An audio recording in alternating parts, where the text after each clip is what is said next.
Ladies and gentlemen, welcome to our research forum. This is conducted by the Faculty of Management and Development Studies. To welcome or to open our research forum, may I call on our Dean, Dr. Inocencio Ibuot Jr.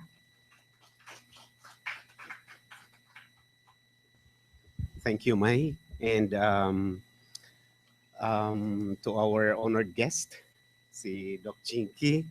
We have our two students of MAN also coming from Manila. Yeah. Welcome to the headquarters of the University of the Philippines, Open University, here in our rural landscape in Los Baños, Laguna. We're much thankful to all of you for coming up here, and especially Doc Jinky for being with us. She's one of the faculty in charge also in the MIH, no? MIH, and maybe in MAN later in many of our courses. She will be talking to us a very strange topic. Strange to us, FMDS, the Faculty of Management and Development Studies, is a very diverse faculty. Our programs ranging from management science, development studies, and health sciences. Kaya we cannot understand our language here, the lingua of the different disciplines. So quite a strange topic, but we will be learning a lot, I'm sure, during this afternoon's discussion.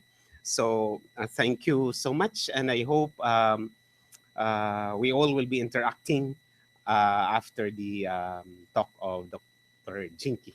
Thank you so much.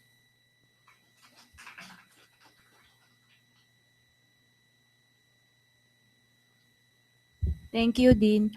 I was also tasked to introduce our speaker for today. We were talking a while ago, sabi niya sa akin, to introduce her brief lang daw. Kaya lang when I was reading her resume, mahaba pa rin. Anyway, our speaker for today is a former faculty. 2001 to 2005, she handled MPH and MHA program here at UP Open University. She is a graduate of BS Public Health and MS Public Health at UP Manila, and her PhD, I hope I will pronounce it correctly ha, kasi George August Universitat Göttingen, Germany. Okay. PhD in Applied Statistics and Empirical Methods. Oh, very heavy naman. Genetic Epidemiology. Okay. She is a balik scientist of PCHRD, involved in various researches across the globe. Ang dami kasi. Okay. A scholar, academic researcher, ang dami niyang award and international representations. Now, she will be handling our biostatistics course at MIH, and hopefully marami pa sa MIH program as well as sa MAN. Without further ado, I'd like to introduce to you Dr. Jinky P. Lozano. I hope I pronounce it correctly, Kune.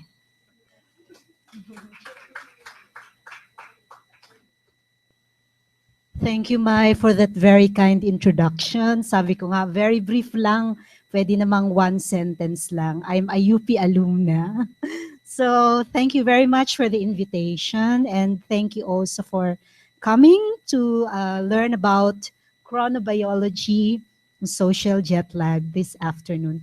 It seems to be really strange. When I first joined the research, I told them I'm a public health practitioner. Parang hindi yata bagay sa akin yung topic. But I will assure you that this is very much related to health and health economics. So to give you a topic outline of what I'm about to speak for today, I divided it into 5 major things. Just to give you a brief introduction about the short biology so that we can relate, every one of us can relate to what is going to be discussed later on. And then, of course, about chronotype and social jet lag. As you see, these are the two strange terms in the title of the talk. And then I'll give you some highlights of the currently ongoing study on chronotype and social jet lag. And then introduce to you briefly our research team. You may want to ask questions in between, but of course, if the open forum will be afterwards, but feel free to interrupt if there is some terms that you won't understand. Okay. So, body clock first, the simplest term in the title.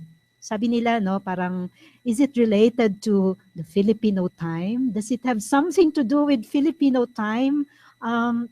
What is inherent in the biological makeup of Filipinos?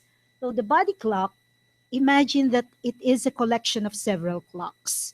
Your organs have, the heart has its own rhythm, your liver and other organs has its own rhythm. Maybe their time is not 1 o'clock, 2 o'clock, 3 o'clock, but it functions in a rhythm like a clock.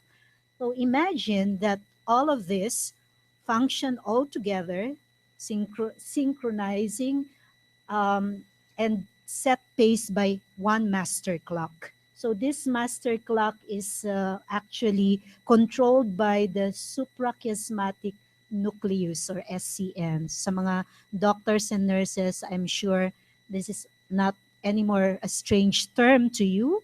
But for layman's term, maybe you can say circadian pacemaker. Circadian may seem to be also strange for some of us. So let me um, discuss it later on. Just to show you first what is this circadian rhythm. So imagine that this is a day-to-day life schedule. We sleep during the night. Well, some of us sleep during the day. Um, Others work during the night too. So you have a routine, everyday routine, sleep, eat, work, that seems to be regular. During your free days, your sleep might be longer, and during your work days, sleep might be shorter. So there is this rhythm, internal rhythm. So the body clock, or synonymously termed as the circadian rhythm, actually circadian comes from the root word circa, which means about, or this means day. So it's literally means about a day. So nothing really special about circadian. So the clock used to, you have watches. Some of us don't anymore wear watches because you have your cell phone, but you use something to tell you the time. But even if you don't have these time telling devices, your body has its own clock. So this circadian clock is sometimes different from the external clock. So we have external time by your watches. So external time can also be dictated by social schedules or your work schedules. So you have time for your classes, you have time for eating. So you have the earth has its own rhythm, day and night. So these are all external time telling measures. But we also have our internal time. And actually, our internal time is a bit longer than 24 hours. It's 24.2 hours. You might ask me how this was measured. There are biological means of measuring the internal clock. Um, One I can mention to you is measuring the melatonin levels in the blood. uh, there are others that they also measure the sleep wake pattern. So there are actually four ways of very accepted standard for measuring the biological time. So kaya po iba, hindi siya talaga eksaktong 24 hours yung ating internal time. So it's just roughly 24 hours in a day, and our body will try to adapt to the external time. Even if we have our internal time, the body will try to entrain, that's their term, the chronobiologist term, so that it can synchronize to the external clock. If your body is not synchronized to the environmental clock, that's where you experience jet lag. So yung mga lumilipad kasi yung external time pagdating kunyari sa punta kayo ng Europe, iba na yung time ano no, umaga na doon. Alis nyo sa Pilipinas, gabi pa. So, your body clock, when you left there, is naka-tune in pa siya sa morning or night. Then, pagdating nyo iba. Hindi siya ngayon pareho. The external time is not the same as your internal time. So, nagkakaroon ng lag.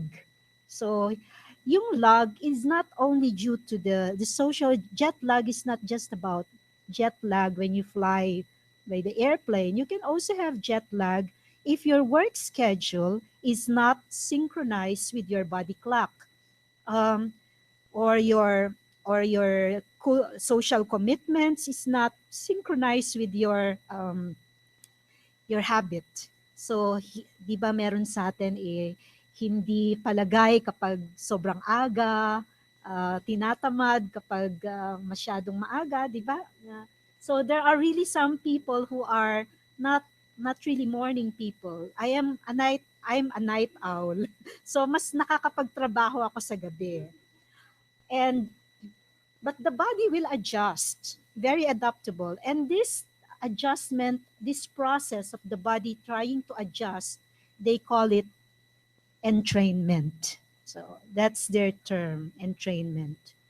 Now, the body clock will actually guide all organs to keep track of the 24-hour external clock. So pag na-sense kunyari ng receptor ng katawan na, oh, it's already daytime, there's light, then the body will try to wake up, active, no, so that it can function according to the external clock. And in the society, we have many external clocks, or what they call Zeitgeber. This is a German term, and it means literally time givers. Time givers tell us the clue about the time. As I mentioned, it can be your wristwatch, it can be your work schedule, it can be your cultural or meal time. O maraming dictator of time. Your classes dictates your time that you have to be here at in the office or in your work at the specific period. And other time telling cues can be the environmental temperature. Pag gumagabi na, mas lumalamig na sa Baguio, then time to go home or to sleep. So the light and dark cycle is also the most common Zeitgebers. Okay. So this is just a summary of them. So there is one study that says 1 week of camping is enough to reset the body's circadian cycle. Okay ba? Sir, baka pwedeng magpa-camp dito sa inyong nice rural picnic. There was a study conducted. It's actually open. If you're interested, I left my presentation here. So you can actually access the notes in the presentation so that you can see the journals where these were taken. So there was a study, they studied exposure to electric lights. So yung exposure kasi sa electric light can make your human body clock skewed. So anyway, I explained later what this, no? Just think that your body clock is altered by all this artificial light. But the clock can easily adjust again to its natural state if it's exposed to natural sunlight the whole time. So what they did is actually they made an experiment. They ask volunteers who went to the mountains, and they're only walang anything doon na ano, not even flashlight. Yan parang hinighlight lang nila nung just to make a photo, but they have only natural light there, and they measure the melatonin levels of these people, and they found out that the uh, body clock of this adjusted to a more earlier pace. So yung mga city light people ay late matulog siguro. Yung sa mga mountain nag-adjust siya sa natural niya, mas maaga silang natulog. Yung they notice it from the melatonin levels, nagpi-peak siya earlier compared dun sa nung bago silang dating doon where they have been exposed to electric lights. So as you can see, the body will try to compensate to be able to cope up with your jet lag. So how does the body clock really work? So when it receives the signal, it goes to the sensory perceptor. Our main sensory perceptor is actually the eye. So yung light, it has a really major role in our sleep and wake patterns. And now these receptors will affect the master clock of the body. And then the master clock of the body will also controls the other functions of the body, like your blood pressure, your hormones, body temperature, and your sleep activity. Now, uh, so much about body clock. Now, this is now the new term, chronotype. Chronotype is not really strange because if you look, chrono, it just refers to time. And type is type, the normal or kinds. So when they use the term chronotype, it simply refers to the relationship between the body clock and the external clock between individuals. So as I mentioned before, our body tries to adjust to the external clock. The difference between the external time and your internal time differs per person. So, maaring ako, ang tagal ko mag-adjust, no? It takes me like this to adjust. So, maybe I cannot work very well in the morning. I'm more of a night person. So, my night internal clock uh, cannot adjust very quickly to the external, the outside clock. And this type of adjustment characterizes a person. So if you are, for example, an early chronotype, you might be a morning person. So mas active ka, mas more functional ka early morning. But if you are late chronotype, then you might be more active in the evening. So you might want to schedule your badminton or whatever in the late evening, mga ganong type. So this is how it affects your activities. Now, the chronotype does not only depend on this Zeitgebers or your mga external clocks. It also depends on other factors like genetics, environmental factors. So we have stimulants like coffee, cigarettes, exposure to light, traveling without, for example, you want to walk or you want to ride with roof above your head, yung exposure mo sa light affected. So your type of adjustment to the external time is also different. So there are other factors affecting your chronotype. Now, this is just a graph of how when they plotted the chronotype, sorry, it's a little bit small. This is the age. And as you can see, the younger ones, yung between 10 to 30, when you see it, they have a higher value. Higher value. Yung nandito, this is actually the chronotype. So if you ask me, what is really this chronotype? Is this a letter, a number. Actually, it's a number. It's time. It's local time. So if, for example, your chronotype is 3 a.m., chronotype is defined actually as the mid sleep. Mid sleep. So, for example, I sleep 12 a.m. and then I wake up 6 a.m. The middle time of my sleep is 3 a.m. So they plotted it.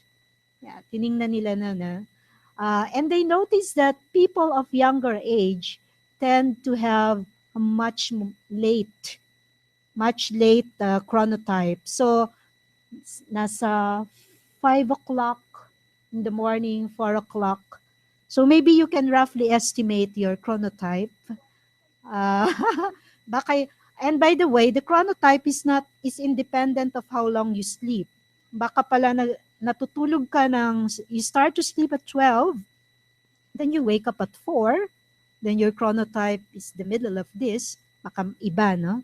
So, but of course, they are interrelated. Sleep duration may also be connected with your chronotype. Now, this graph shows you how the early birds compared to the owls, the rhythm. So, halos may same rhythm, but as you notice, yung mga mas active siya dito, while the lark are less active. So, sir, baka may night shift po kayo na faculty, alam nyo na kung sino yung dapat i-assign sa early shift or night shift. So, about um, one problem nowadays is that many people are actually, sabi nila, aswang, gising sa gabi because they're playing games in the internet or whatever they are doing, are always online at night, no? Sabi nila, masama ba to? Of course, if you are more of a late chronotype, you are more awake at the evening, maybe it's not bad for your health. But if you are a morning person and your body will try to struggle to adjust and you go to this night shift, there are health implications because there are already many studies, not in the Philippines, sa atin konti pa lang, that um, going against your clock can cause many health problems, including cancer. So yeah, I didn't present here all the details of but you can find that in the internet, just if you are really interested. Yeah. So until the advent of artificial lighting, the sun was actually our major source of light, and people spend their evenings in darkness before, but now we have illuminations, so they can actually try to manipulate daytime. What they do in companies with night shift, they try to simulate daytime by adjusting the type of light. Meron kasi yung meron siyang mga frequencies, so that you can copy the sunlight. That's how they do some intervention in factories or industrial plants. Okay. So this is just one of the problem of some people, that umaga pa lang, no, gising na, kailangan bumiyahe, inabot na uli ng gabi. Ay, thank you. Inabot na ng gabi, nasa daan pa rin. Gabi pa aalis, nasa daan pa rin. So it affects your length of time of exposure to natural sunlight. Okay. So which chronotype are you? Are you an early bird or are you a night owl? So we measure this by different, welcome. We have our night owls. And then we have some measure like your questionnaire. They call it MEQ questionnaire, or morningness and eveningness questionnaire. And there is also one validated questionnaire. We call this MCTQ, from the one who developed the questionnaire, the Munich Ludwig Maximilian University in Munich. So they call it Munich Chronotype Questionnaire, kaya MCTQ. So our team uh, adopted this questionnaire, translated it into Filipino, but the one running currently is still in English, the one online, and we called it the Philippine Munich Chronotype Questionnaire. But it's based basically on this validated questionnaire. So according to this tool, so this is just a simple questionnaire. Uh, I I distributed some flyer. If you are interested to answer this questionnaire online, so that you can also help us create the Filipino database for chronotype, and so that you know what really is your chronotype, you can answer it online, and you will be given a feedback on what is your chronotype. And meron din dong short advice on activities that might be best for you at a particular time. It's just a very short report that you can get if you provide your email address in the questionnaire online. So, uh, chronotypes can be generally categorized as extreme, moderate, or slight.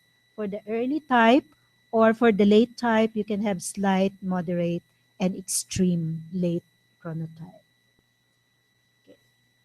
So this is what you will see in the questionnaire. Ganito po yung itsura niya.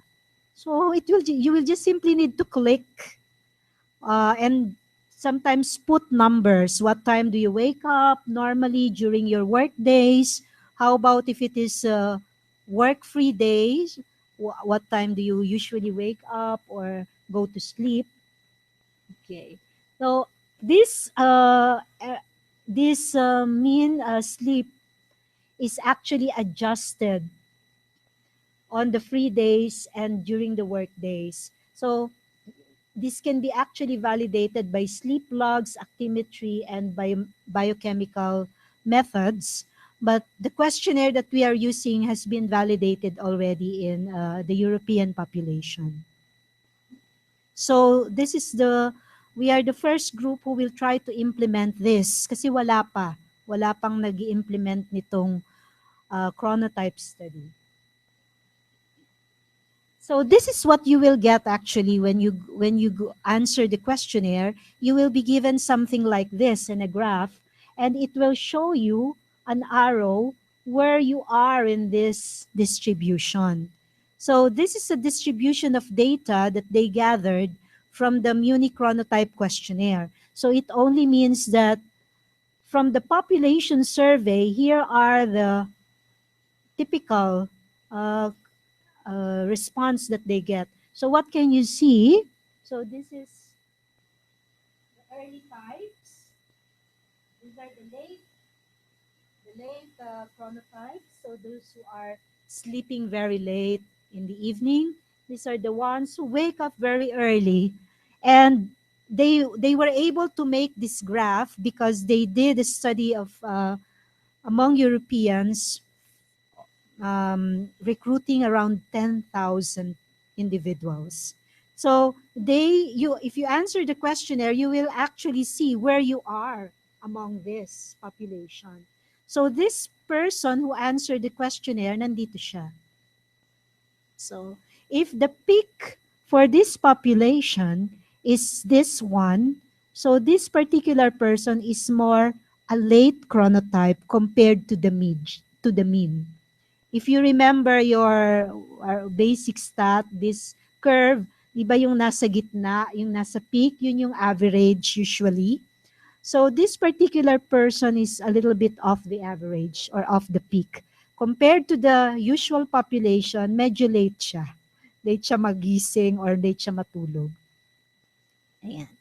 So sleep duration, short, and I'll skip this one. Yeah. This one is more interesting. As you can see, chronotype or the mid-sleep on free days represented in local time. So this is 12 midnight, 1 o'clock, 2 o'clock, 3 o'clock, and so on. The hollow ones are the ones for the free days. So I think weekends, usually, na, pag hindi ka shift worker. If you see, during free days, mas mahaba ang mas late yung chronotype. Yeah. Most likely, mas late sila matulog. Late na rin sila gigising. So that their chronotype is, instead of 3 o'clock, their chronotype or their mid-sleep is already 8 o'clock. Baka 12 o'clock na ng tanghali gumigising. No? So, during free days. But as you can see, during work days, they are more there are more early chronotype here. And during work days, you can see that they also sleep less than during free days. Mas maraming natutulog ng mas mahaba during free days. But this is not normal. Yeah. And this is another graph on male and females. Oh, these are the female data. This one is the male data. So as you can see, sino ang mas late?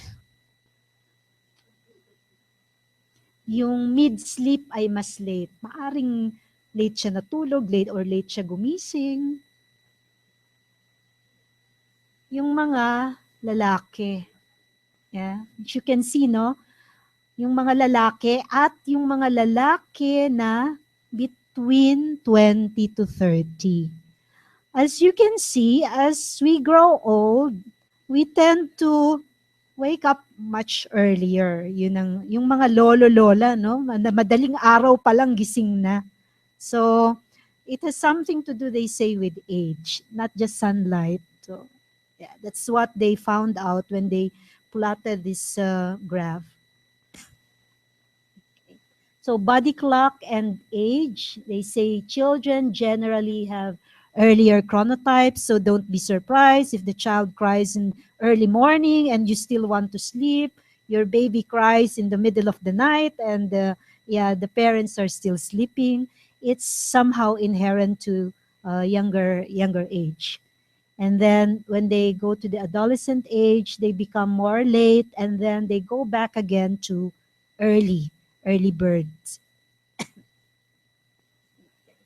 So this one is actually just a preliminary data from one of our studies. What can you notice? Teka, ano nga ba to? This is a comparison. We tried to plot our preliminary data against the German data. So the Filipinos are the blue ones. The German data are the yellow ones. So can you give me one observation?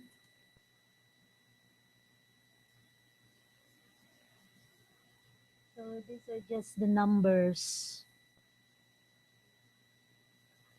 And these are the hours. As you can see, the Germans, the yellow ones here, during working days, they are a bit late than the Filipinos. Yeah. Mas late sila siguro natutulog. Yeah. Because andito na sila sa 2, 3. Well, this one, andito lang siya sa 2 o'clock. So the mid-sleep of Filipinos during working days is at 2 a.m. But for the Germans, it's more than 2 a.m. Yeah. But also during free days, yeah, mas matagal pa rin ang nito, mas late pa rin. Either late sila natutulog, yung mga Germans, nagna-night out pa sila, or late din na sila gigising, so their mid-sleep is late. So what we can say is that yung Filipino pala hindi late. Hindi Filipino time, according here, is an early chronotype compared to the... so your Filipino time is actually earlier than the usual. No, Filipinos po are here. Because the online survey is conducted, mostly ang nagsagot niyan, Filipinos in the Philippines. Yeah. So comparisons of sleep. This one is sleep duration. Who sleeps more? This is sleep duration to, no? Hindi to chronotype. So number of hours that they sleep. So, mas marami, so this is the number of people, mas marami nagpipik dito na Germans na natutulog ng 7 hours. Yung Pilipino, mas marami siya hanggang 6 hours lang. So, yung mga Europeans, very diligent siguro na, let's sleep 8 hours a day. Yeah. But the Filipinos maybe has a lot of papers to check here in UPOU. So, you cannot sleep as much. So, not many people can sleep as much as 7 hours or more. Yun lang yung sinasabi ng graph. And during free days naman, bumabawi si Pinoy. So, halos magpapantay naman sila ng number of length of duration of sleeping. So, they sleep maybe more than 8 hours. Nagpipeak ito sa Germans. Also for Filipinos, mataas-taas na rin. But of course, some are here. But still, more than the during work days. Okay. Any confusing thoughts so far about chronotype? So hindi na siya strange now. So the chronotype is simply your mid-sleep according to this technical definition here. If you cannot remember this technical definition, just remember you can be late or an early chronotype. So lark or owl. Then now let's go to social jet lag. The social jet lag simply refers to the discrepancy between free days and work days or between your social time and biological time. So kapag hindi nagmamatch yun, normally kasi kung yung rhythm ng tao, routine, kahit anong day, kung anong oras ka gigising, yun ka dapat eh.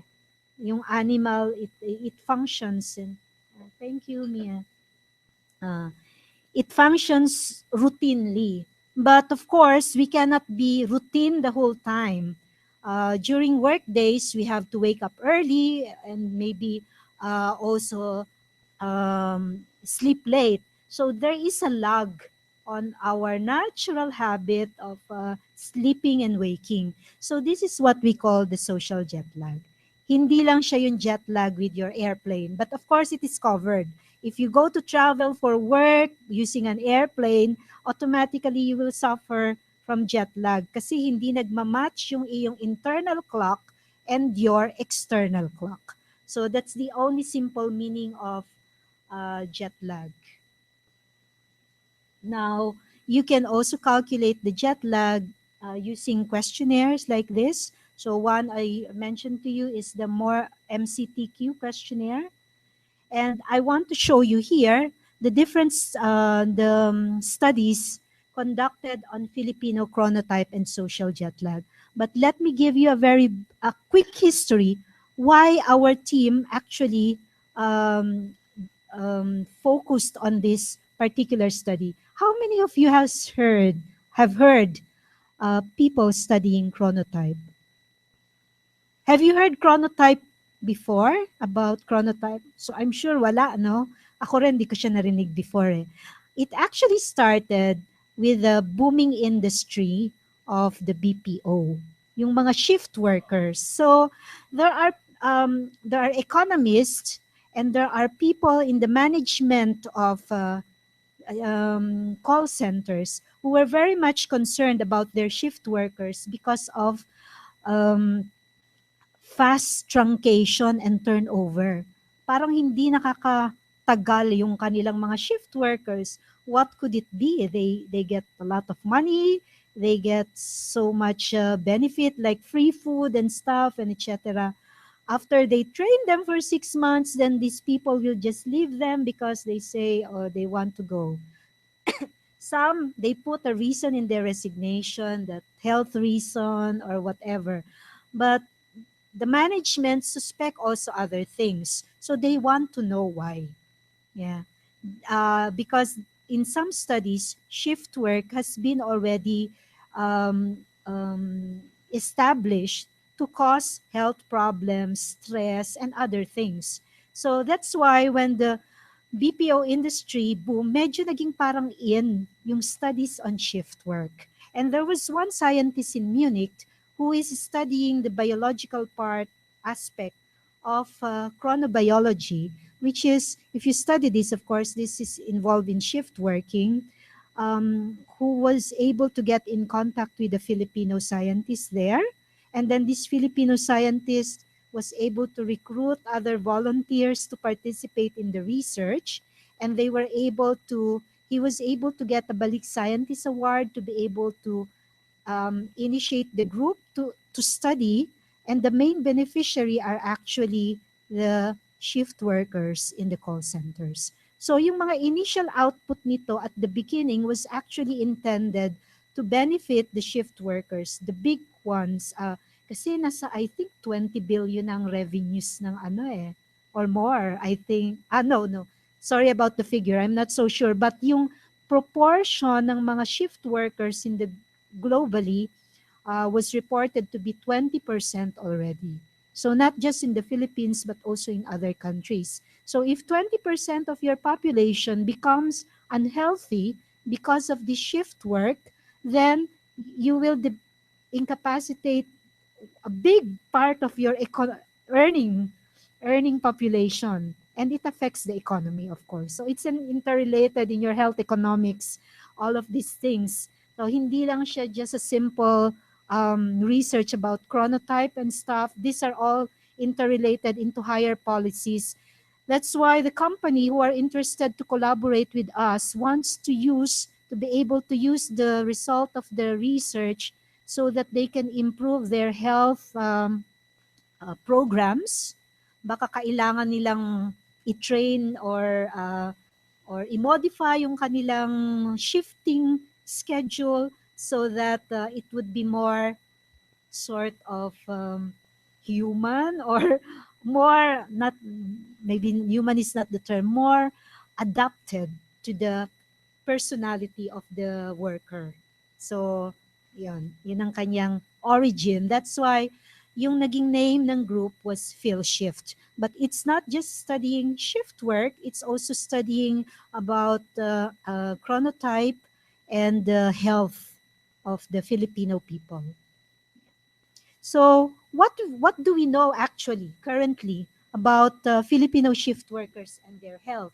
There are already several studies even before our group began, but these are quite limited. Most of the studies, they actually they did not do any biological markers. Kung meron man, mga limited lang sa, kunyari, blood pressure or questionnaires. They didn't do any melatonin measure or actimetry na tinatawag because they're expensive. If you are actually going to do this serious study, you will need to give this particular machine to be worn sometimes on the wrist or here in the body to monitor the biological function of the person. So this is not yet affordable in our setting. That's why what our group is using is just the questionnaire. But this questionnaire has been validated to be able to accurately predict the biological clock. So, yeah. This is one publication that we have. This is also open source. You can download it for free. If you will be doing your thesis or whatever study related to shift working population, then you might find some useful references in this paper. Now, there are other papers too. The earliest one conducted by in the 1980s by the Ministry of Labor and Employment. Napakaluma na nung book na to eh. So I don't know if you can still get a copy, but if you download the publication that we have, we tried to summarize there what this article is saying. So most of the studies that was done are actually on body clock and stuff. Actually wala. The studies are more on shift works. So this, pag nag-research kayo, more shift work ang makikita nyong literature. So they are commonly cross-sectional studies or there are also case studies or cohort studies, but basically descriptive in nature only. And then most of these studies are conducted in an institution, hospitals, or a small company or industry. Wala pa talagang population-wide, kagaya nitong ginagawa namin ngayon. Yeah. So study subjects are usually call center employees, nurses, because the nurses are usually on a shifting basis. So silang usual respondents ng mga earlier studies in the Philippines, and also those who work in hotels, restaurants, of course our security officers, kasi sila rin yung shift, and also the people who works in department stores, naka-shift din sila, di ba? So these are the common studies you will find.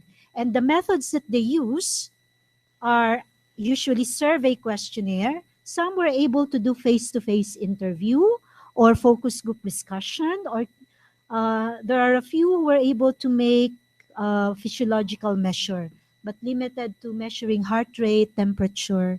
So these are the things that you can do. If you're interested in, for example, in your topic, to work on this, collaborate with us maybe, and work on the same topic, so you will have an idea of what data tool you can use. Then you can also find a comparison of our studies with international ones. So as you can see, sa international, medyo nahuhuli na po tayo. International studies, they already have other study designs like mga simulation studies that they did, whereas in our case, puro pa rin mga case studies tsaka descriptive studies ang ginawa. And then they have a lot of subjects already, while in our case, mas marami pa rin call center and nurses. So yung mga call center agents and nurses, sila yung usually guinea pig sa mga shift work studies. And locally, we investigated a lot of reproductive health factors, and also activities, physical, sexual activities. But in the international field, mas marami pa. They investigated about cardiovascular diseases, cancer. That's why I was telling a while ago that in international studies, there are already established results that shift work and disturbance in your sleeping patterns may be associated with other problems, physiological.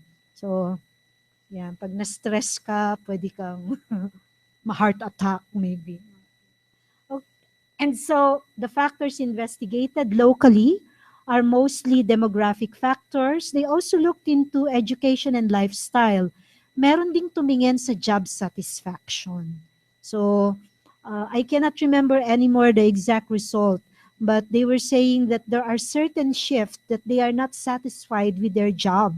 Baka lagi silang na-assign sa night shift, or but I was able to talk with some call center workers. By the way, I used to work before in paging company. Nagsa-sideline ako nung bata-bata pa ako. No? Yeah. Nung nauso, naalala niyo pa ba yung time ng mga pocket bell, easy call, pagers, di ba? Wala pang cellphone. The younger population, probably they didn't anymore know about the pager and easy call. So they employ also people who will take these calls. So we try to answer, okay, pager number please.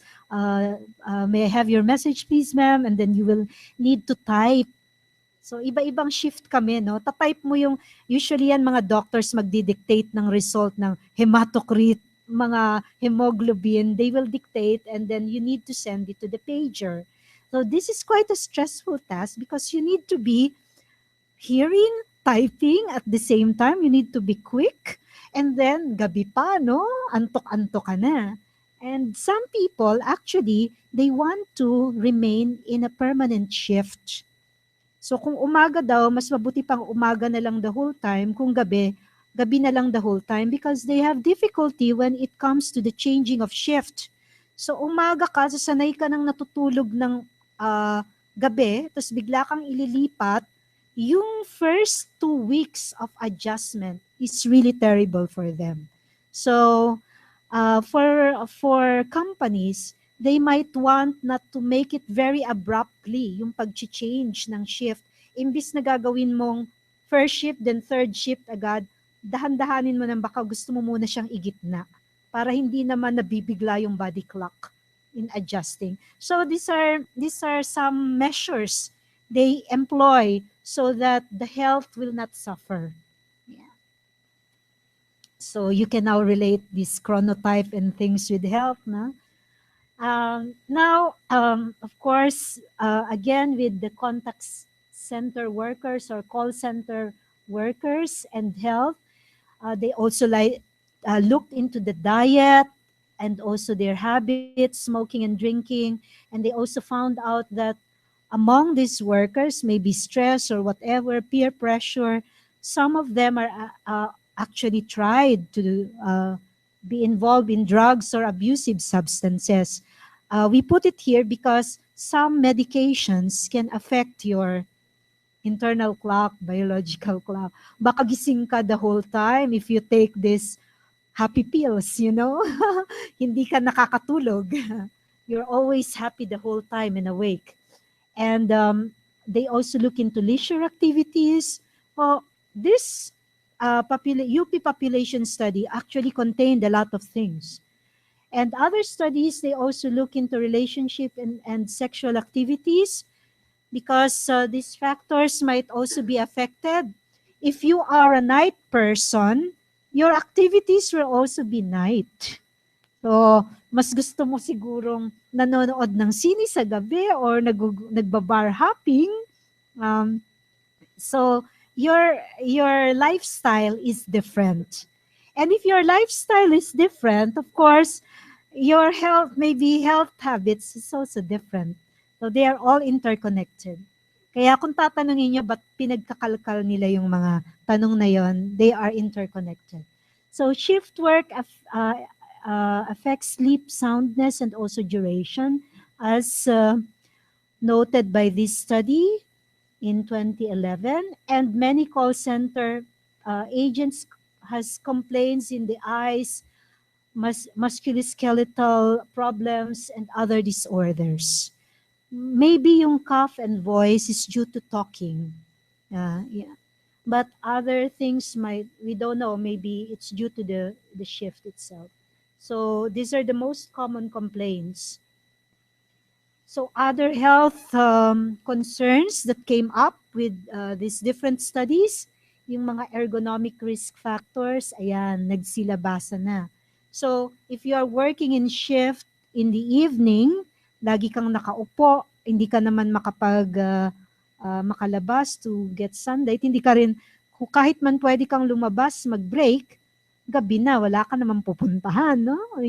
Sarado na some of the call center offices, ang pwede mo lang puntahan yung mga McDo sa baba or whatever, mga fast food where you can eat and maybe smoke or drink coffee or make tambay.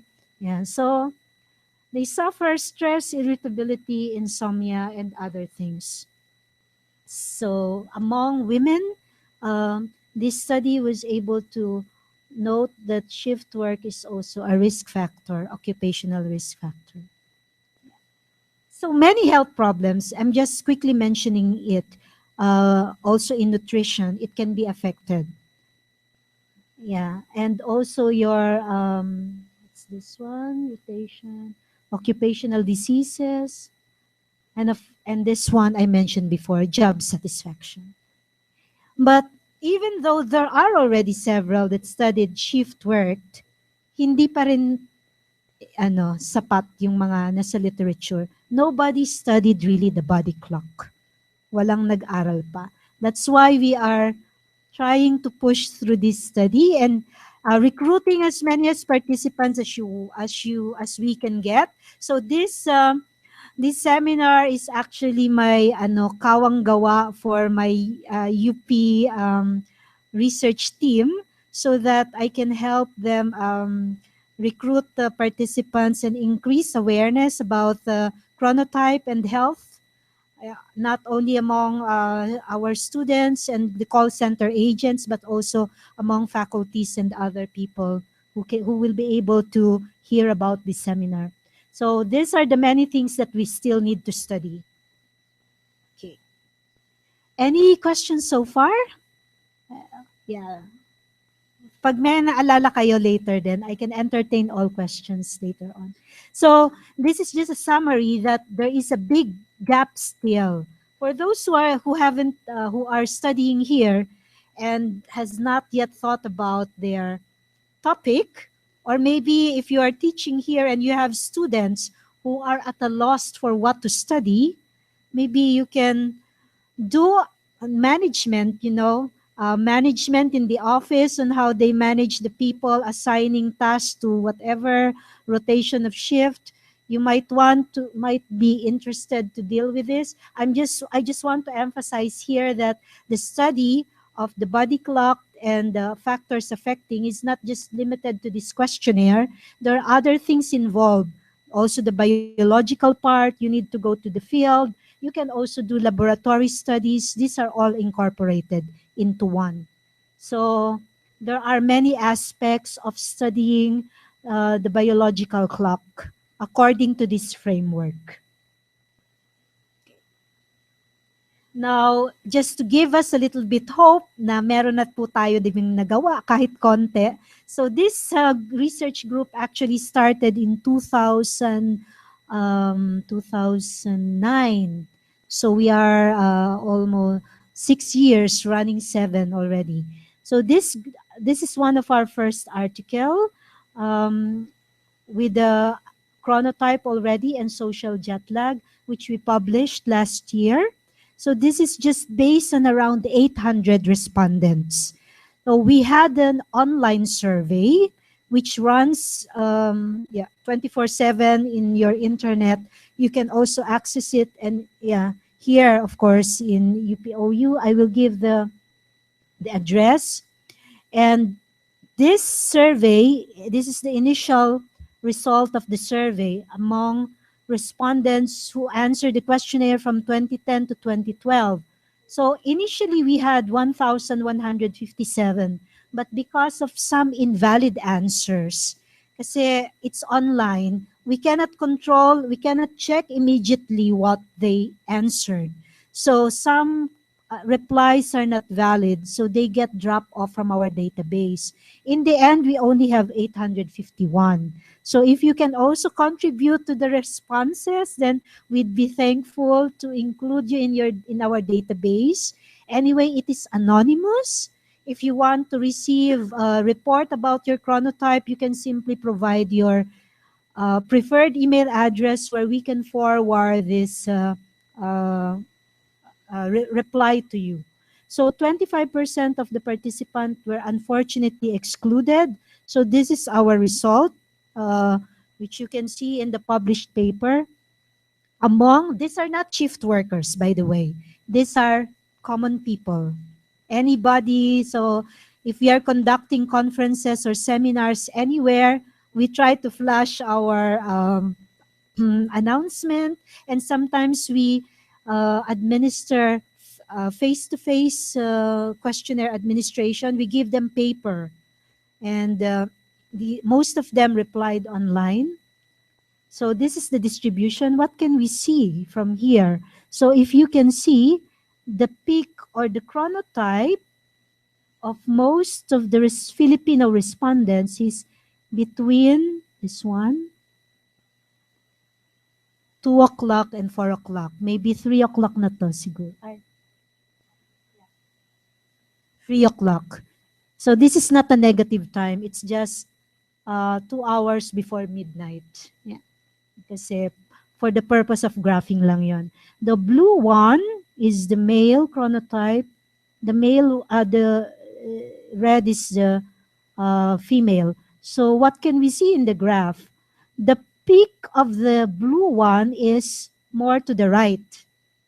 Yeah, so medyo mas late yung chronotype ng male, pero very slight lang, di ba? Napaka-konti. Sobrang minutes lang siguro.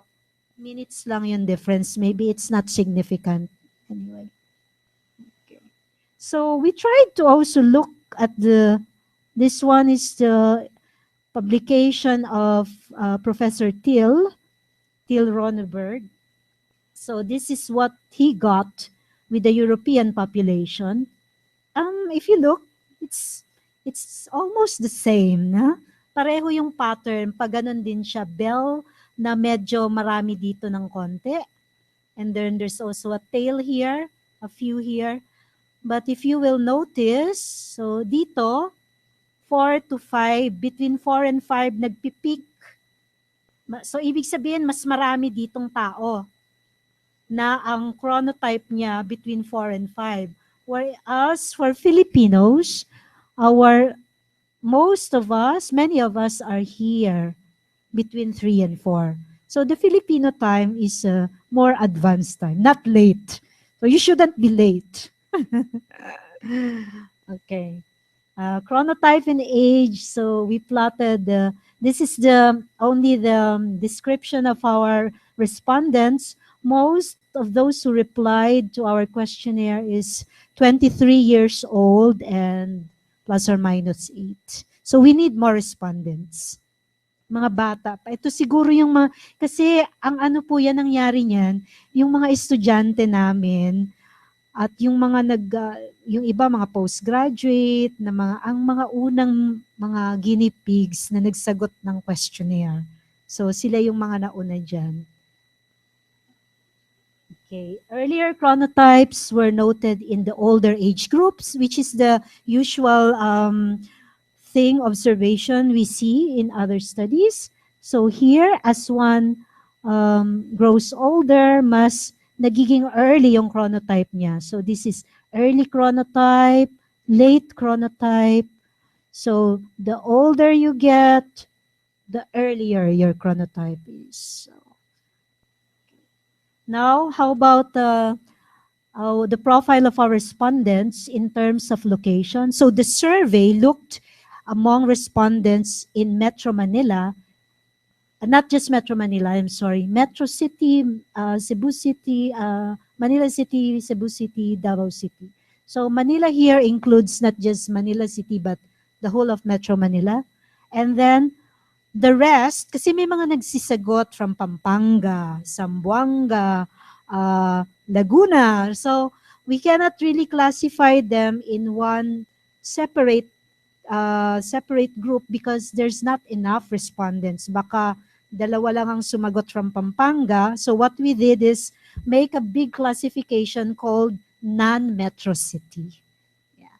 Maybe if you add more reply to our questionnaire, we can have data to present for Laguna. Yeah. So this is the composition of our respondents, around 43% from the metro cities and 57% from non-metro cities. Okay, so what happened? Sorry a bit, but can you trace? Medyo naaninag nyo ba? Ita-trace ko na lang with the pointer, no? There is one mountain here, yeah? And then there is another mountain, yun, mas matulis. Ito. Yung mas matulis ay non-metro city. Non-metro city, so mas maraming non-metro city. So hindi lang yung tulis yung titingnan, no? Pag matulis, ibig sabihin mas andyan yung maraming tao. And then you see here, andito siya nagpipeak. Likely, maybe 3 o'clock. This is the non-metro city. Compared to the metro city, dito siya nagpipeak. So dito mas maraming katauhan. And then, between 4 and 5. So what does it tell us? Oh, mas maaga gumising yung mga taga-probinsya. Or mas maaga natutulog. Mas maaga sila natutulog, kaya mas maaga din gumigising. But hindi naman actually dapat ang sabihin, correct to say na maaga matulog or late. Kasi nga, di ba, chronotype is not dependent kung yung length of sleep mo, yung mid-sleep. Siyempre, pag maaga ka natulog, tapos maaga ka rin, most likely, maaga ka magigising. No, kung nakatulog ka na ng enough. Okay. So that's what we observed among Filipinos, which is I think a universal observation. Those who live in the more rural areas may be waking up much earlier. Yeah. Okay, average sleep duration. So what did we notice? So this one is this is during work days, and this is during free days. During work days, on the average, they sleep 6 hours and 17 minutes. But during free days, they sleep longer. Bumabawi ng tulog na 8 hours. On the average, weekly, the Filipinos doesn't really achieve the 8-hour sleep. So 6 hours. But of course, you will say that our subject is actually biased. Doon lang siya sa mga nakaka-access ng internet dahil karamihan ng respondents namin dito, online respondents. But now we are doing also face-to-face and then yung on-site questionnaire distribution. So let's see, abangan nyo po yung susunod na study if there will be a difference in the initial result. Okay, we compare it with the European ones. So you will see that in here, there's a little bit difference in the pattern among for the free days. Mas medyo dalawa yung nagpipik sa kanya. Yung sa atin dito, isa lang. So, after seeing all this data, do you think the Filipinos are suffering from social jet lag? Yeah. There is a technical way of computing the social jet lag. For this purpose, hindi ko siya i-elaborate, no? You can just download our publication so that you can download the formula. Very easy lang naman yung it will involve your free sleep during work days and free days. So this is the discrepancy between the free days and work days time of sleep, and then you try to compute this, and this is actually the formula if you are you want to be more statistical, and plot this difference, so you will get the social jet lag profile of the respondents. So ito yung aming social jet lag. What can you see? If there is no social jet lag, it means that is synchronized. So yung during free days and work days, yung time na natutulog ka on your free days, walang kinaiba. Hindi yung social, hindi ka apektado ng social out pressure, work, pareho pa rin yung tulog mo. Parang wala kang sleep debt. But as you can see, it's not zero.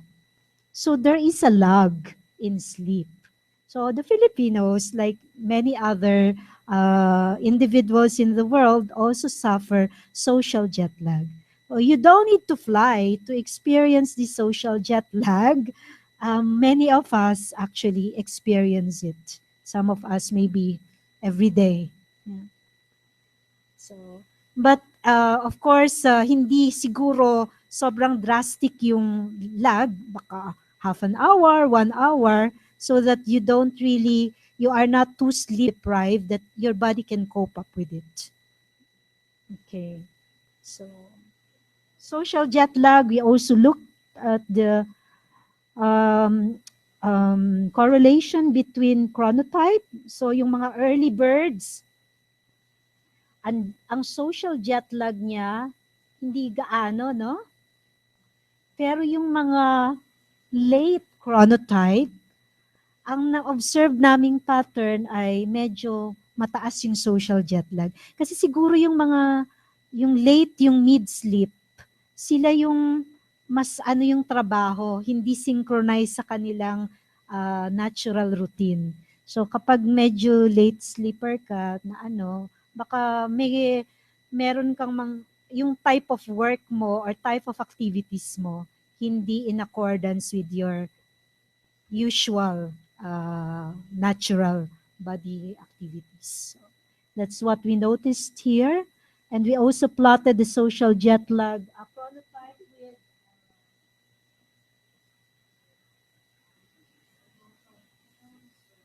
each group. So this is each group. So as you see,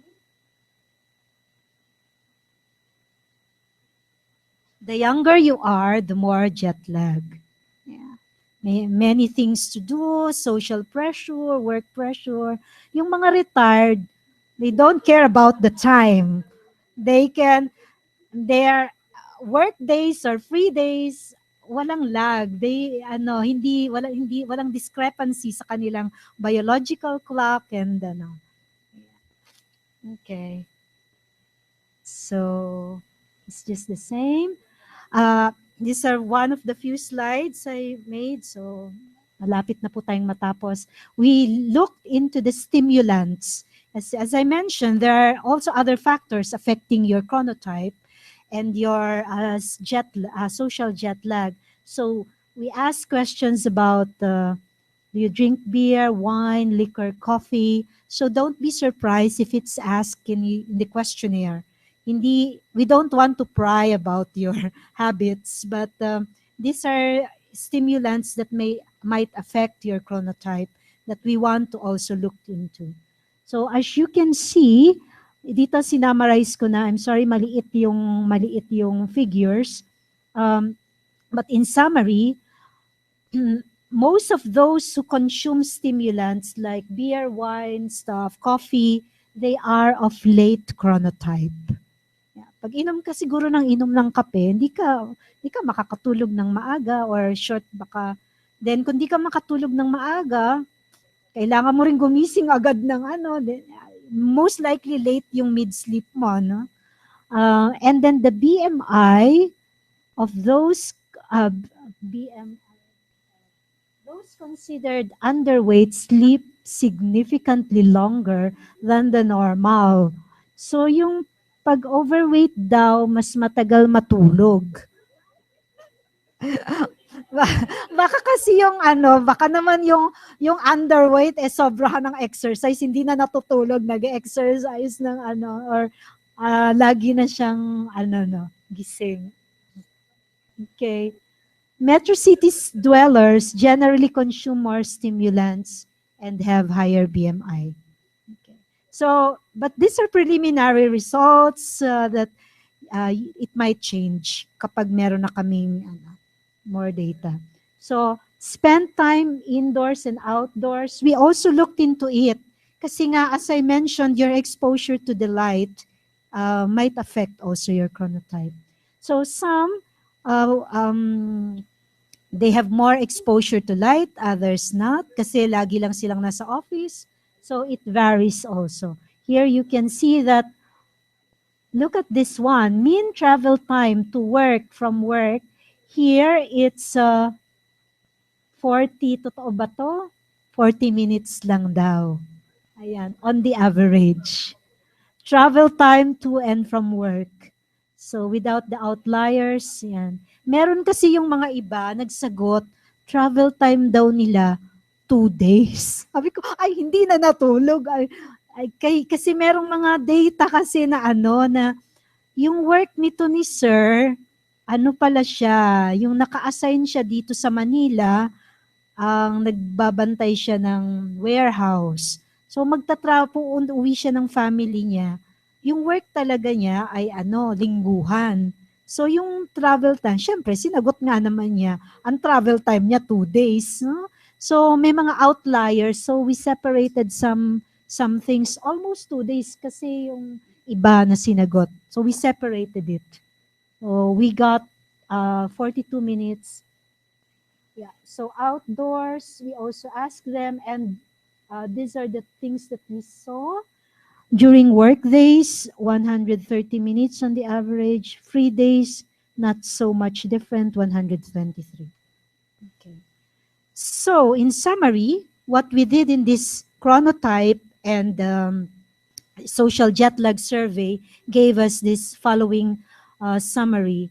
It gave us the distribution of chronotype among Filipinos and the time spent outdoors and commuting. And we noted that later chronotypes have higher social jet lag, and social jet lag are observed among 15 to 34. Sleep duration also differs in the course of the week, and the city dwellers sleep shorter. So those outside the city, they sleep longer. And there are noted relationship between chronotypes and the body mass index and the intake of stimulants. So that's actually the last part of what I want to share as information with you. And this one is just our promotion on what we are doing with the fellowship team. The fellowship team has currently a big research initiative to do this survey also with shift workers. Kasi sila yung originally makikinabang dapat nito eh. But it's not only the shift workers but also the normal Filipino people. And this is a project in cooperation with Ludwig Maximilian University. So this group is actually a group of love for the Philippines, because our advisors, also our foreign advisors, and us, the Filipino counterpart, we do not receive honorarium for this. We only give salary, of course, for our research staff, but our consultants, they don't receive money, monetary. So we hope that we can get really more interested people, at least to contribute their time to participate, or maybe kung halimbawa gusto nyo dito sa UPOU want to participate in a project that might involve measuring your body clock or body time, then we might be able to provide expertise on this. So yung mga nag-aaral on ano ba yung mga health concerns or health management in factories or other industries within the Philippines. So this Laguna, meron tayong industrial town, di ba? And this is the composition of our team, our collaborators from Munich, Dr. Thiel and Dr. Celine, also from, these are collaborators also from UP Diliman, UP Manila. Some of, I don't know if you know some of them. This is our main contact person. So if you are interested to collaborate with fellowship or ask about details, you may contact Professor Gaylin Manalang. If you access our website, fellowship.upm.edu.ph, you will be able to get this website, and you can just click here and you can answer the survey. The survey will give you something like this as introduction. Please read so that you can get more information, and then you will be able to be led into this questionnaire, and then you will get this reply, and you will get a report something like this that advises you. For example, you are an extreme early type. This chronotype often gets too little sleep, so you will get something like this. Yeah. Now that ends actually this presentation. I hope I didn't take too much. Sabi ni Ma'am Myra, maximum 2 hours. So well, we still have maybe a few more minutes for your question and answer.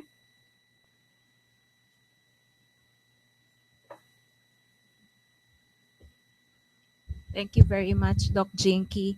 The floor is now open for our open forum. Anyone who wants to ask questions? Questions about the chronotype?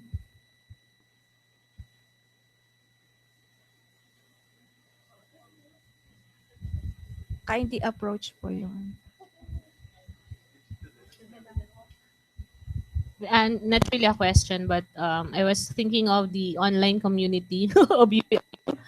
So maybe we have also a greater or a higher social jet lag because Rita and I were talking about how late we sleep for the online teachers as well as the online students. So maybe it would be a good topic for a research among us colleagues. Maybe we can include that in one of our research endeavors later. Thank you.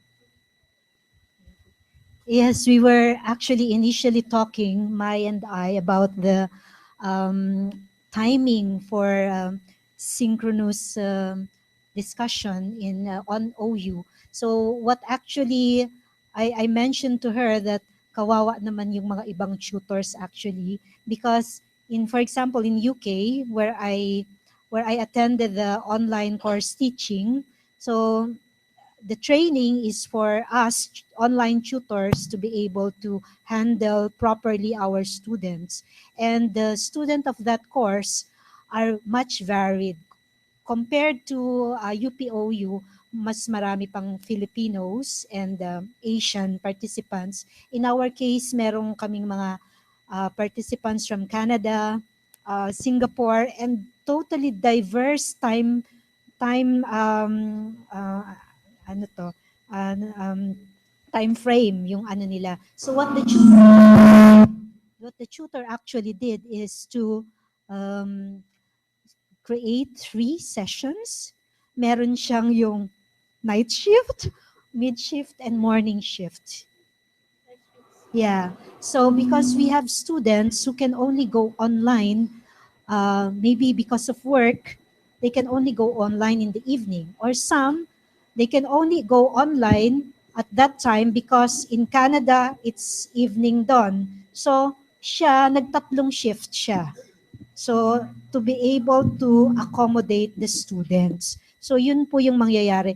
Maybe only my opinion, maybe for tutors na pwede rin siguro kayong mag-rotate as tutors para hindi naman yung isa, kung may klase siya in the next day, hindi siya lagi yung pressure na naka-online siya, nakaabang siya online ng mga magre-reply or nagsasagot siya ng kahit hindi synchronous, kahit asynchronous, you need to sit and give time at least maybe 1 hour to reply to your students. Kasi kinabukasan, so yung kinabukasan nila, baka sa'yo ngayon na yun eh. So naghahantay ng ng feedback. So it would be very helpful to manage the time. That was a very enlightening talk. I'd like to, since jet lags can create some physiological disturbances in our system, are some groups also studying on how to overcome these disturbances? Yes, Doc. Actually, huli na tayo. Medyo late na po yung Philippines. I mentioned one. To overcome this in factories in Germany, the one who manufactures light bulbs, Osram, we had one study there done by one of our consultants. Ang ginawa niya, they tried to use as an intervention the type of light, yung blue light or white light. So they tried to do an experiment on this to be able to cope, so to help the people cope with this exposure to light. In some, I'm not really aware of a drug being given, but some, for example, they advise them about intake of stimulants. Yung iba pa nga, may mga advice na maybe you can wear sunglasses to avoid too much exposure to sunlight if your work is always in the sun, or para yung regular body rhythm mo ma-counteract, ma-regulate. And there are also studies, they start with animals. They try to test the effects of currently existing drugs. Kasi as I know, you know that there are drugs that used for sleeping and no? So they it might be a resort. Sa Germany kasi piniprescribe na siya. If hindi ka talaga makatulog, for you to be able so that your body can rest, they take some sleeping pills to do this so that pero syempre at a prescribed dose kasi baka naman di ka na magising o kaya magising ka very late, no? Ayan. So you shouldn't take stimulants too much, but meron po, and that is a dream of the team. But before we can actually uh, study intervention, we need to know first kung ano yung characteristic ng tao. Are these people late type or early type? We can only make health interventions or management in the schedule or whatever activities on other forms of sort of treatment if we know the characteristic of the people, kung ano siyang type ng body clock niya na nag-work.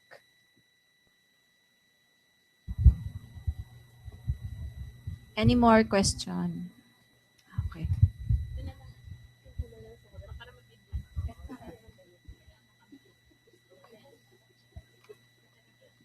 Hi, ma'am. Ma'am, you mentioned earlier some natural ways on how we can modify our circadian rhythm or our body clock, like drinking or not drinking coffee or exposing ourselves to light or not exposing ourselves to light. So I'm just curious, aside from um, the fact that nowadays there are some drugs that you can take to modify your circadian or body clock, in terms of medical innovation, probably, are there other artificial ways currently existing that on how we can change or modify our body clock, or how we can change ourselves from being early chronotype to late chronotype? Like, for an instance, probably the stimulation of our pineal gland, which is responsible for production of Okay. melatonin, or Okay. some sort of like that. Yeah. Thanks for that question. Actually, there are yung dream niya is more high tech na yon eh. You stimulate something. There is a very easy, accessible to everybody. Everyone is using cell phone, I think, no? Maybe you might try to look into an application that monitors your sleeping time. So meron na ngayong pwede kang mga isuot na mga watch, kunyari ganyan, that monitors, di ba, your walking, meron ding nagmo-monitor ng sleep. And if you are inactive, may mga application na yan app on your cell phone. You can try and you can try to use this kasi yun automatic yun na makikita mo kung anong pattern mo ng sleep. So may kita mo kung erratic ka ba or ano. It can but of course it cannot punish you or maybe modify you physically. It will only give you an advice. So wala pa tayo dito. I don't know sa iba kung fino-force nila yan. As far as I know, they only use yung mga sleeping pills, but they don't go yet to the extreme of injecting melatonin to your may ethics tayo dyan Wala pang mga ganon. They try to do it the natural way, encourage natural sleep na just to correct you, yung mga stimulants, yung pagtitake ng coffee, iba-iba ang effect niyan. We just noted some correlation, but it doesn't mean na pag uminom ka ng coffee, late ka na agad. Some people, pag uminom ng coffee, hindi naman, ako pag uminom ako, parang mas nakakatulog ako, ganun. So, yung mga stimulants, hindi pa sobrang napag-aaralan, lalo na sa Filipinos, wala pa tayong study So, medyo cautious kami doon, kaya hindi ko nilabas din masyado yung mga stimulants. Only just the characteristic of the Filipino population, and yun ngang bias pa nga yung population natin But there are already means that you can do. Ang ginagawa namin, the very basic one, minsan yung iba nag-sleep plug manually to determine if the pattern of the sleep is super erratic, but of course you need someone to guide you, no? sasagot ka pa ng questionnaire. But you can simply download an app that can also help you monitor your sleep and then also your activity, yan, for health reasons. Ay, hindi pala ako nakikita. Any more questions?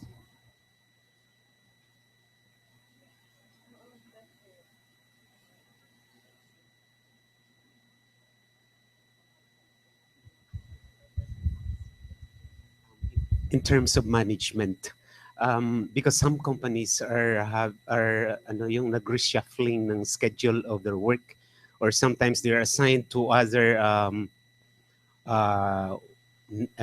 nature of the work is different from the normal.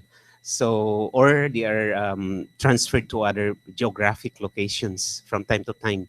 So, are there studies that that have anong tawag doon, proven these are not good practices? Meron po, meron na on shifting na. In fact, in the Philippines there was one thesis, hindi siya published on management ng workers. Hindi nga siya health productivity ang measure nila, no?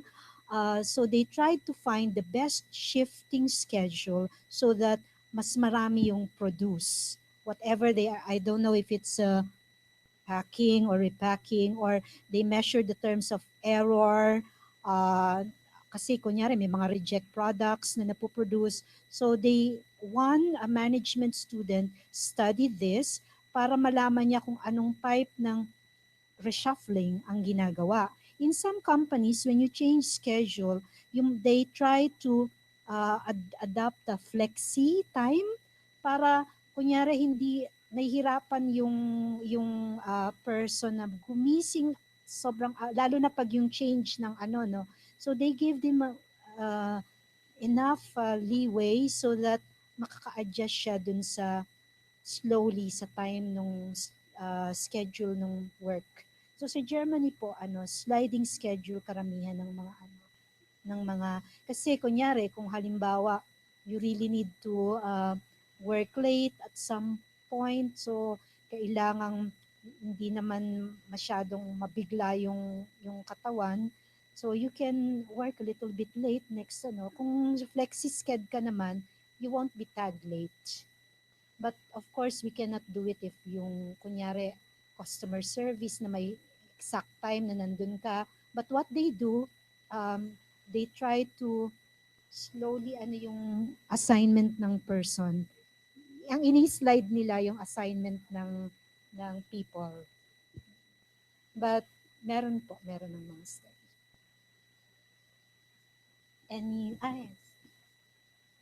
Is there any study that actually studies the chronotype with regards to the particular personality of a person? Like, for example, type A personality. I think yes, but I'm sorry I don't have the resources. Kasi na siya, extensive na siya sa labas. I mean sa labas ng Pilipinas. That would be very interesting, no? Although syempre kapag pinag-aralan mo yon, when you think of the intervention, you cannot really change the personality immediately unless na lang so kung siya personality type A siya, hindi mo naman siya overnight or over the years pagbago ka ng personality mo or no, but she might be made aware of this, and kung hindi niya mo-modify yon, she can modify other things, the habit in yung sa kanyang personality. But I think there are, but more studies on this, but more on the descriptive. Kasi hindi naman nila mabigyan ng intervention yung personality. So kung halimbawa merong mga other extreme personality na may bipolar, case, moody, and may ibang intervention yan. It's another, maybe ang mas concern nila doon, not the body clock, but the other type. But they try to all, it concerns them kasi some, for example, bipolar, people who are affected with bipolar illness, they have problems sleeping or staying awake. Yeah. So, yun yung ano.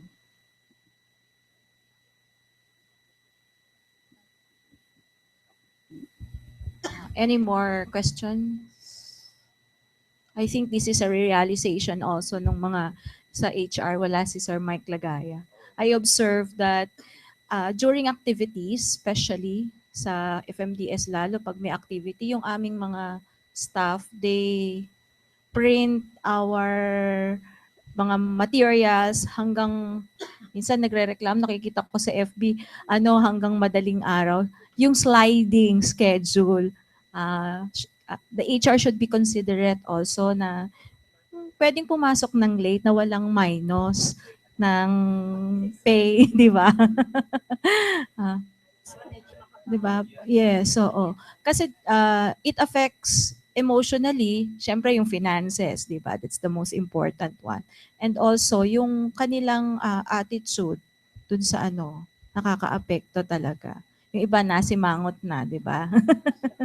Anyway, I'm working on an HIV patients and BPOs. I made an initial study on it. Yung sexual behavior talaga nila yung pinaka-problema. I think that is something to do also. May influence. Wala pa na nag-study, ma'am. Pero hindi, meron yung study ng UP, population Oo. PopI, they actually looked into the sexual behavior. Kasi ang daming lumalabas daw na, pag nasa call center agent ka, HIV positive. So, no, I'm not saying, I'm just saying this rumor flying around, but it's unfair for these people. So, they looked into it.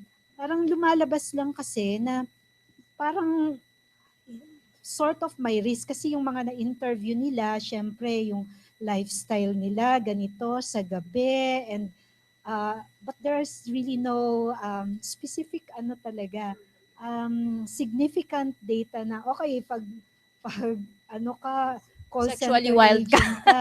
Pagka BPO But ka, the sexually thing wild is, ka. ang nangyayari po siguro dyan, ma'am, kasi karamihan ng mga okay sa kanila yung nagsusurvive sa BPO, yung okay sa kanila yung lifestyle na pwede silang magpanggabi. So, syempre, yung mga pumupunta doon, ang gusto niyang lifestyle siguro yung nasa night out, madalas mag-night out. Syempre, pag sinurvey mo nga naman yung lalabas, mga BPO, mga night clubbers. So, which is medyo hindi yun yung totoo sigurong yung mga gustong pumunta sa BPO. Kaya tuloy yung mga iba ayaw mag-call center agent kasi nagkakaroon ng stigma. So, hindi pag pumasok ang call center agent, magiging ganun ka or ano. So, yeah. Any more? Sir. Dumadami na. They awake na. Baka nasa circadian, kaya sa mid-sleep na. Actually, nung nagpipresent po si Doc Jinky, sabi ko po kay Prime na baka during sa mga meetings, kailangan din malaman ng yung magpapatawag ng meeting kung ano ang chronotype ng mag-a-attend. Oo. Anyway, yung sa akin po, ang tanong ko po ay medyo technical na for the benefit of us na mga non-health. Bakit po kaya ang ginagamit na pang-measure o pag-determine ng chronotype is yung melatonin? And is it also possible kung mag-shift ka ng ng schedule, is it possible na yung melatonin, yung presence or increase in concentration or whatsoever, siya din po yung nag-trigger ng mga abnormalities doon sa katawan natin? Yung melatonin po kasi, remember that one of the big factors affecting yung body clock natin is the sensory, yung perception actually sa light. So, yung mga nagpapaputi, di ba? Yung melanin natin, yung big factor, pag wala ka niyan, it affects your light, yung mga walang melatonin, madaling masunog sa araw. At yung may mga melatonin na, uh, yung maraming melatonin na mas medyo darker yung ano niya. So it affects your reception to the light. At ito yung nagko-control po kasi ng ng body clock na as I mentioned before. I'm not a biochemist, but the explanation is that yung previous slide that I showed, maybe I go back so that you can see it.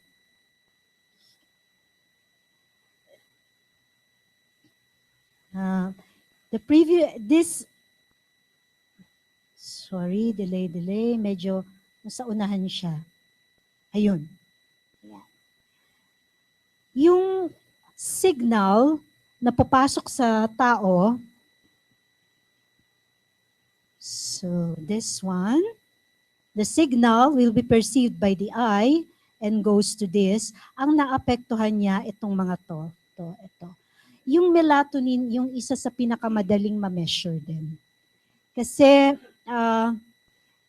at saka siya yung nagko-correlate talaga dun sa, these are not the actual measure. Ang measure, melatonin, core temperature, yung isa ay, what's the other one? Sleep-wake behavior. Sila pa lang po yung merong mga proven biological studies.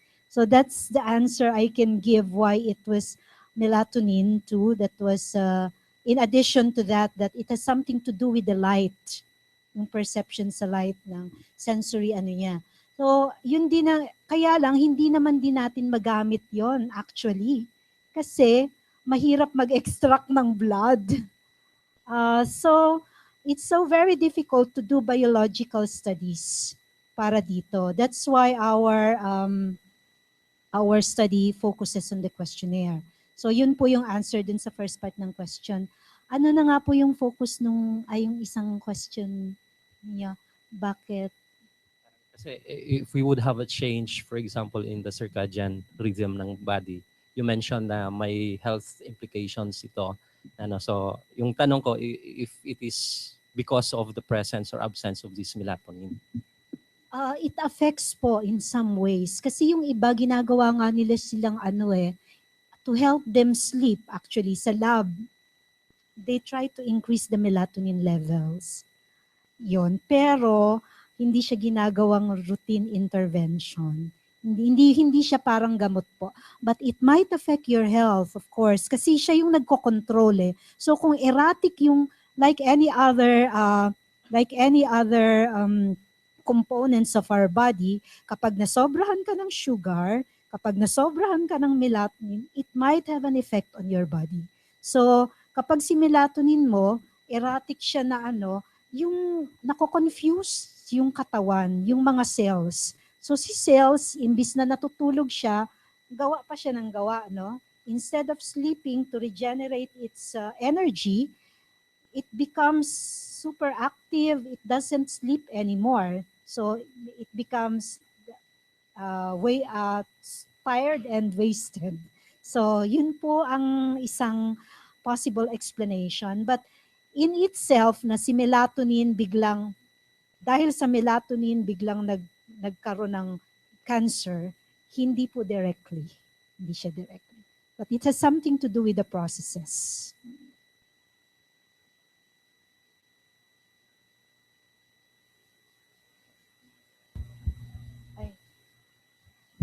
Good afternoon. Yung question ko po is more of curiosity lang. Speaking of rumors, meron kasi akong nabasa sa Facebook na merong hazardous effect yung alarm clocks sa ating katawan. So, have you come across with literature na parang verifying that myth lang ba yun or hindi? Walang actually literature na gano'n akong nabasa na. Pero actually, meron kaming isang publication diyan na on chronotype and alarm clocks, something like this. Pag sinagot niya yung questionnaire, may naka-specify actually doon na the time that you wake up without alarm clocks. Kasi if you use an alarm clock, you force your body to wake up. Yeah. But most of us use an alarm clock during work days. So, yun yung time na kaya nakahiwala yung question for work days and free days. Usually for the free days, kung wala kang work, you don't use any guide. Wala kang mga sight giver. Hindi ka gumagamit ng mga helper to tell you the time. You wake up according to your body's time. If you use different things, o kunyari, hindi alarm clock, no? So that you can stay awake the whole time, you drink coffee the whole time. Ang alarm mo ang time mo ay yung coffee, no? Continuously you drink coffee, you stay awake. So if your alarm clock is continuously ringing, you stay awake. Siguro ginawa lang niya yung parang metaphor that the alarm clock causes, but actually it's not the alarm clock per se. Kung halimbawang you use it to help you wake up, but routinely, gano'n naman yung pattern mo, nasanay na yung katawan mo, and your body can adjust to it, there's nothing wrong with using an alarm clock. I think baka kunyari ikaw ay, kung halimbawang galing ka sa flight na to regulate again your body rhythm back to the Philippine setting, you might really need to have an alarm clock para ma-force ka. Some people even say that pag lumipad ka raw, pag dumating ka doon kunyari, umalis ka ng gabi. So hindi ka pa natutulog, no? Pagdating mo dito umaga, sabi nila, follow the clock of the current Huwag ka ring matulog umaga kahit hindi ka pa natutulog. So that pero syempre kung sobrang pagod ka na, you cannot help it. But if you can manage to adapt to what is the current time of your environment, then baka mas madali daw maka-adjust yung katawan mo. But it's so the alarm clock may not be bad for you in that case. So it's maybe case to case basis. In other words, Ma'am Au, wag kang pumunta sa country na iba ang time zone sa atin. Doon na lang sa Asia para hindi mabago yung circadian natin. Any more questions before we award the certificate to Doc Connie?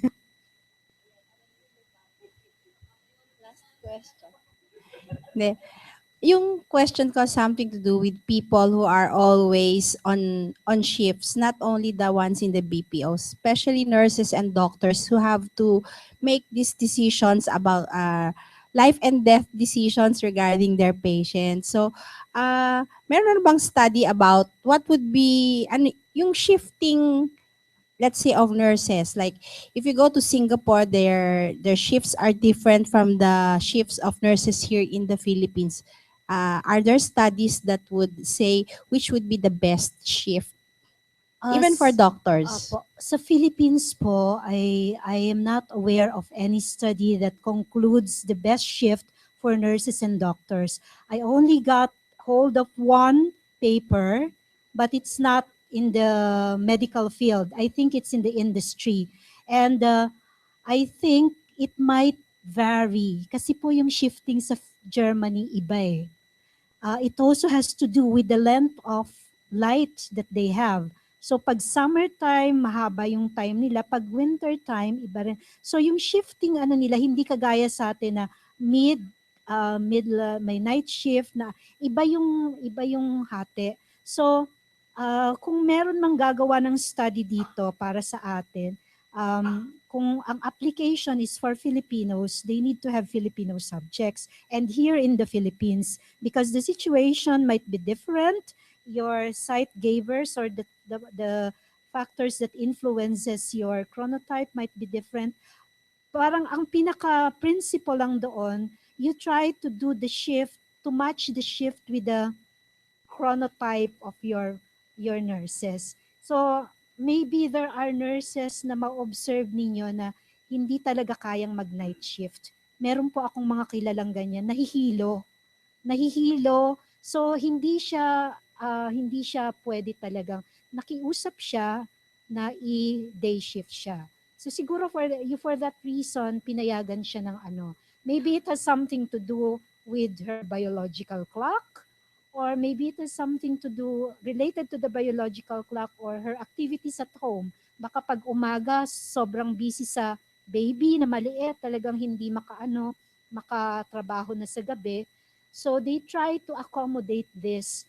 Yung sa mga BPO po, interesado sila dito kasi baka raw makahanap sila ng way wherein pag nalaman nila yung chronotype ng employee na to, baka pwede nilang i-suggest, hindi naman nila pwedeng pilitin. They can give an option to this employee, okay, you are more of this chronotype, you might want to consider this particular option, itry mo, pag hindi nag-okay, so maybe pwedeng magkaroon siguro ng option yung employee, kasi sa call center at the moment, pag bago ka, wala kang choice eh. You really have to go. But siguro pag medyo naka-adjust ka na and then you know yourself too na mas okay ka kapag panggabi than pang umaga, then maybe take the panggabi na lang, ganun. Or if you need to change the shift, then do it not too drastically. So you will also need the help of the management, of course, kasi from the management point of view, ang hirap po talagang mag-reshuffle ng schedule eh. When I worked before in a BPO, dun kami sa encoding, because my first job was actually in computer programming. So may shift pa rin doon. Kailangan, kung na-assign ako dito sa particular unit, ako yung naglalagay ng schedule. Ang ginagawa ko lang doon, to be fair to everyone, I do it randomly. But there are people na manonotice mo, kapag dito siya naka-assign sa shift na to, hindi siya maka-adjust.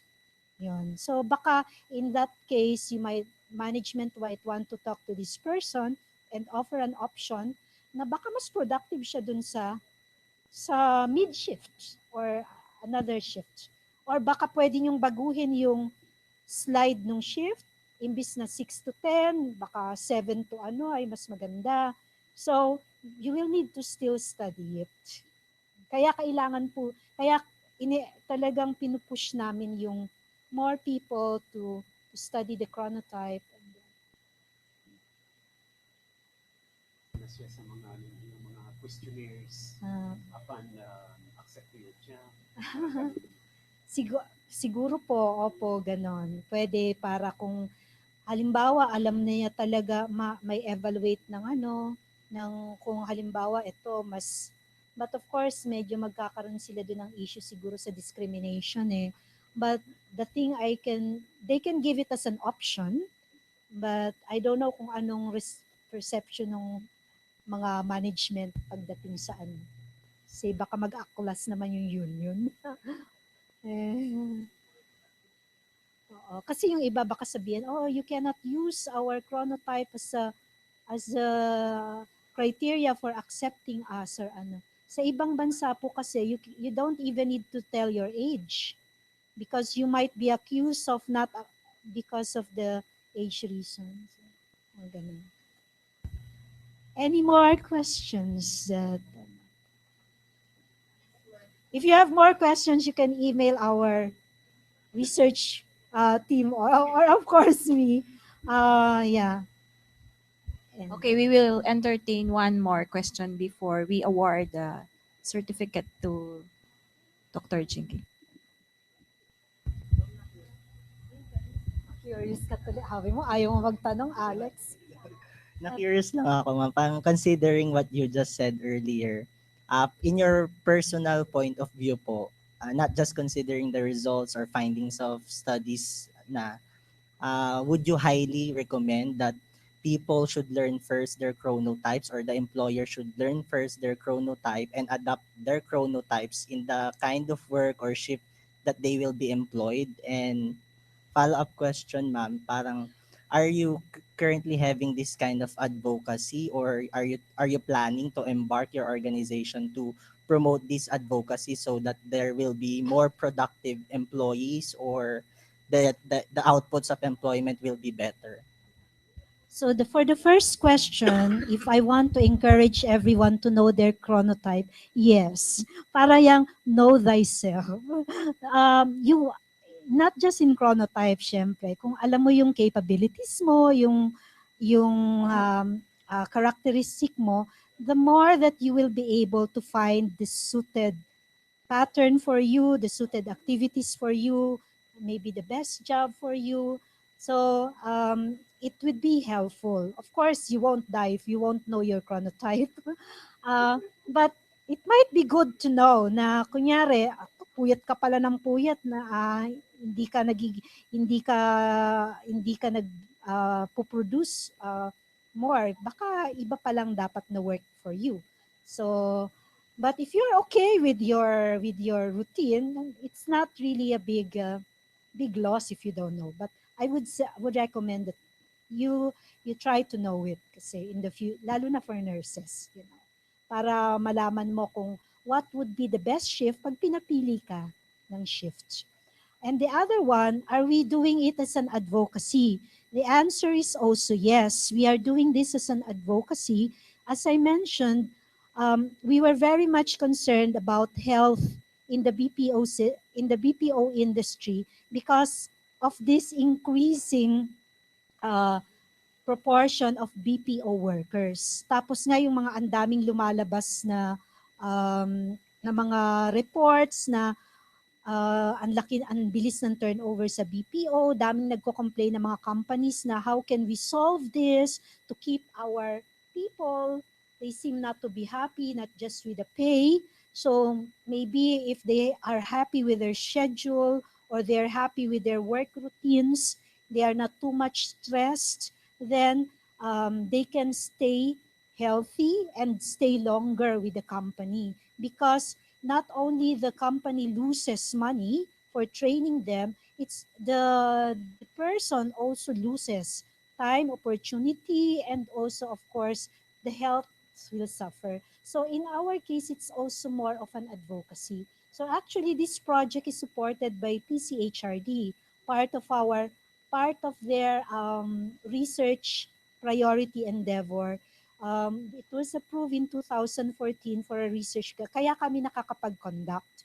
But our funding is only until, I think, next year. So if we can get more collaborators to join or perhaps find other support to continue other projects together with us, kahit small funding or walang funding, but they can do it for free, then it will be a good kung ipapublish. So marami ng mga nakaabang. Actually, some companies, I think one big company, I won't mention the name, yung HR nila nakaabang na sa result ng study. Kasi it will give them an idea how they can plan.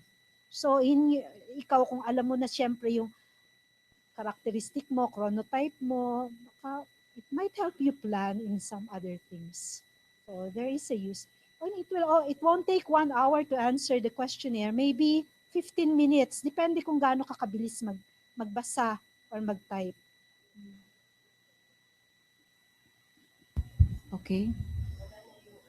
If you have further question, baka mag-entertain kayo ni Doc Chingy dyan sa labas. Or you can ask yung nila.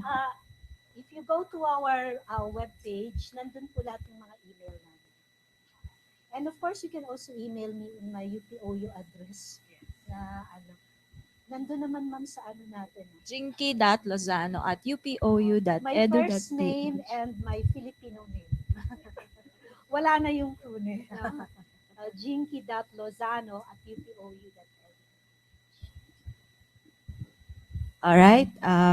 Before we have our closing remarks by Dr. Prime, we would like to give the certificate of appreciation to Dr. Jinky. I'd like to call on Dean Buot to award the certificate. And the picture daw. Let me first read. University of the Philippines Open University Faculty of Management and Development Studies present the Certificate of Appreciation to Jinky P. Lozano Cune as a resource person in the FMDS Research Forum, How Does Your Body Clock Tick? The Philippine Chronotype and Social Jetlag Survey held on the 28th January 2016 at UP Open University Headquarters, Los Baños, Laguna. Signed, Inocencio Ibuo Jr., Dean of FMDS. Thank you, sir.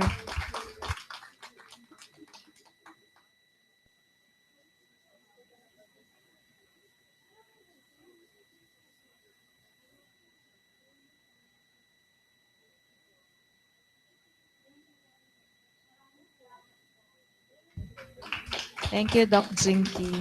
And to, ay, picture muna.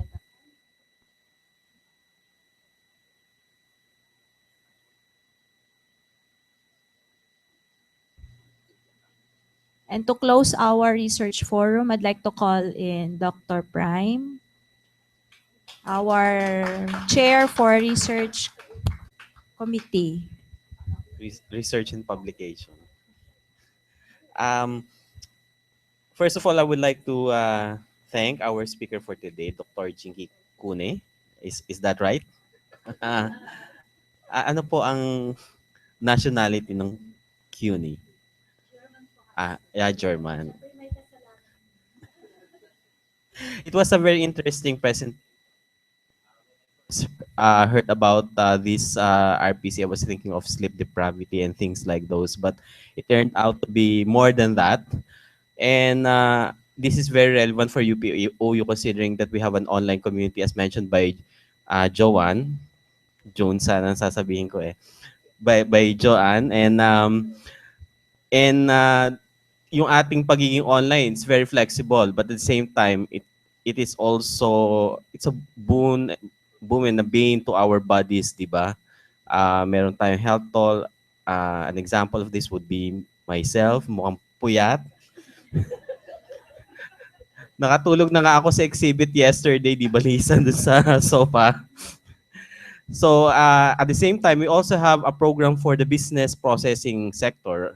We have an ESMP, e-service management program, in which we offer massive open online courses for those who are interested to get into the BPO sector, considering that this is a booming industry. Pero one of the problems talaga identified was the health. In fact, Sheila, one of our professors, Dr. Sheila Bonite, has already offered to develop a course. I think that's something that FMDS could also, especially the health sciences group, could offer into the mix of the program, taking care of the health and wellness of the BPO employees, considering that they contribute billions of dollars to the Philippine economy.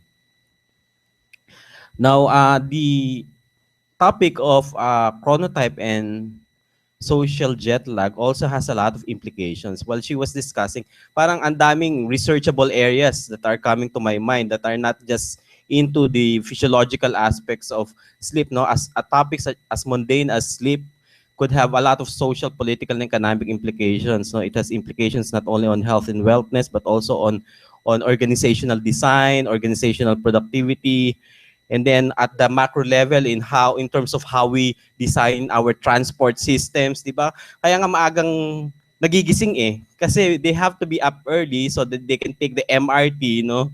Hahabulin para makapasok on time. No? All of these things nagre-revolve as a result of the issue of sleep, no? As mundane as sleep. So these are also development issues that the FMDS, Faculty of Management and Development Studies, is very much concerned about. So on that note, we'd like to thank everyone for coming to this conference, and we hope to have more of this in the future. Thank you.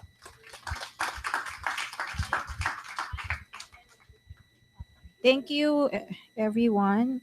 Group picture muna daw po.